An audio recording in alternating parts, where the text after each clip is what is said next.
ဒီကမ္မထံ၅မျိုးမြတ်စွာဘုရားပေးတယ်ပြန်ချုပ်ပြီးတော့ပြောရမယ်ဆိုရင်ပရမကမ္မထံကကိုယ်ခန္ဓာကိုယ်သူတော်ခန္ဓာကိုယ်ရဲ့မတင့်မတည့်ယွန်းစပွဲဆိုတာကိုအချိန်ချင်းထပ်ထပ်တွေးပါဒါကမ္မထာထုတ်တာပဲနော်ချိန်ချင်းစဉ်းစားပါဘယ်လောက်ထိအောင်စဉ်းစားပါသူ့ပေါ်မှာလည်းတွေ့တာမှုမရှိအောင်ကိုယ်ခန္ဓာကိုယ်ပေါ်မှာလည်းတွေ့တာမှုမရှိအောင်တွေ့တာရယ်ဆိုတဲ့တဏှာပြတ်သွားသည့်ထိအောင်တွေး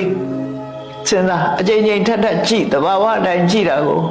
အနုပတ္တိလို့ခေါ်တယ်အနုဆိုတာတကယ်အစစ်မှန်တိုင်းသို့မဟုတ်အထက်ထပ်ပတ္တိဆိုတာညာနဲ့ကြည့်တာမတင်တယ်ဘူးဆိုတာညာနဲ့အချိန်ချင်းထပ်ထပ်ကြည့်တယ်အဲ့ဒါကိုဝေကမ္မထာထုတ်တယ်လို့ပြောတာပဲနော်နောက်တစ်ခုကအာရိပฏิကူလသိညာတယ်ကိုစားတဲ့အစာအာဟာရဒါစားတဲ့အချိန်မှာစဉ်းစားရတော့ပြင်အစာမှသိတာတွေကလည်းရှိတာပေါ့တော့စားတဲ့အချိန်မှာလည်းပဲရွှေရှားဝဲကိုနှလုံးသွင်းပြီးတော့စားရတတနာကိုဖဲတာဒါကခုနကကိုယ်ကာယပေါ်မှာတွေ့တာတဲ့တဏှာကိုဖဲတာ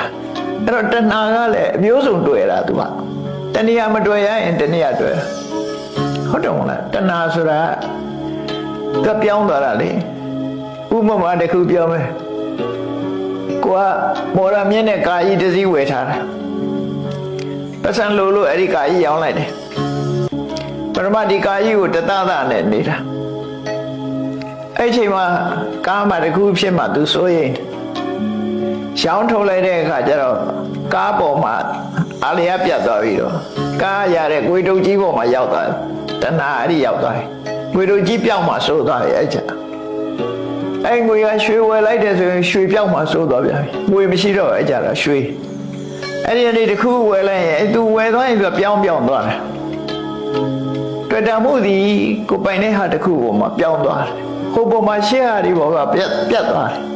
လူလည်းအထိုးတူပဲအခုခေတ်ဆိုပိုးတော့များသေးဟိုတယောက်နဲ့တွဲလိုက်ဒီတယောက်နဲ့တွဲလိုက်တွဲတဲ့အချိန်ကျတွဲနေပြတ်လိုက်ပြန်ပြီဆိုမတွဲပြန်နောက်တယောက်တွဲသွားပြန်နောက်တယောက်နဲ့ပြန်တော့နောက်တယောက်တွဲပြန်ဘယ်မှာသွားတွေ့တာတော့ဆိုတာအမတမထင်ရှားတယ်ပေါ့နော်အဲ့လိုပဲတဏှာရဲ့သဘောတရားဟာသူကတတ္တရဖိနန္တိနေတပည့်စัจ जा မှာဟောထားတာအမတ္တမသဘောပါကြတတ္တရဖိနန္တိနေဟိုသွားလိုက်ဒီသွားလိုက်ဟိုရောက်လိုက်ဒီရောက်လိုက်သူနှစ်သက်တာတွေကအများကြီးပဲမျက်စိကမြင်လိုက်ရင်လည်းအဆင်းအာရုံပေါ့အတန်ကြားလို့ကြိုက်ရင်လည်းအတန်ပေါ့အနံ့လေးကြိုက်ရင်လည်းအနံ့ပေါ့အရသာပေါ့ကြိုက်ရင်ရသာပေါ့သူပြောင်းပြီးတော့တွယ်နေတာပဲသူသွားနေတာပဲမရဘူးတစ်ခုကပြီးတစ်ခုပြီးပြောင်းတယ်အဲ့ဒါကြောင့်လို့ဒီတဏှာတွေပျောက်ကင်းအောင်ကြိုးစားအထောက်ရတာဖြစ်တယ်ပေါ့လောကကြီးရဲ့ပြောစရာမကောင်းတာကိုလည်းပဲစဉ်းကျင်စဉ်းစားရမယ်သင်္ခါရတရားတွေရဲ့မမြဲတဲ့သဘောတွေကိုလည်းအချိန်ချင်းထပ်ထပ်စဉ်းကျင်သုံးသပ်ရမယ်နောက်ဆုံးမှာဘဝမှာသိဆုံးခြင်းနဲ့ဆုံးသတ်ရတယ်ဆိုတဲ့သိခြင်းတရားကိုလည်းပဲကိုယ်ရင်နဲ့နှလုံးထဲမှာအမြဲတမ်းတတိနဲ့စဉ်းကျင်သုံးသပ်နေရမယ်ဆိုတာဒီကမ္မထံ၅မျိုးဖျားဟောတာခိလနာဖြစ်ပြီးတော့အင်အားတွေနဲ့လူမမာဖြစ်လို့အဲ့ရထဲမှာလဲနေပြီဆိုရင်ဒီ၅မျိုးတဲ့ကမ္မထံ၅မျိုးကိုအထူးကိယူဆိုင်ပြီးတော့ရှုပါတဲ့အဲ့လိုရှုလို့ရှိရင်ဒီပုဂ္ဂိုလ်ဟာ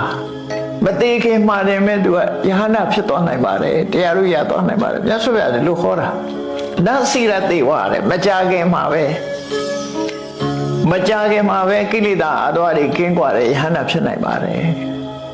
ဆိုတော့အပိထားတော့မြတ်စွာဘုရားဒီကမ္မထံ၅ခုတွေကိုကြိုးစားအထုတ်လိုက်မယ်ဆိုရင်မသိခင်ပဲယဟနာဖြစ်သွားနိုင်ပါတယ်တဲ့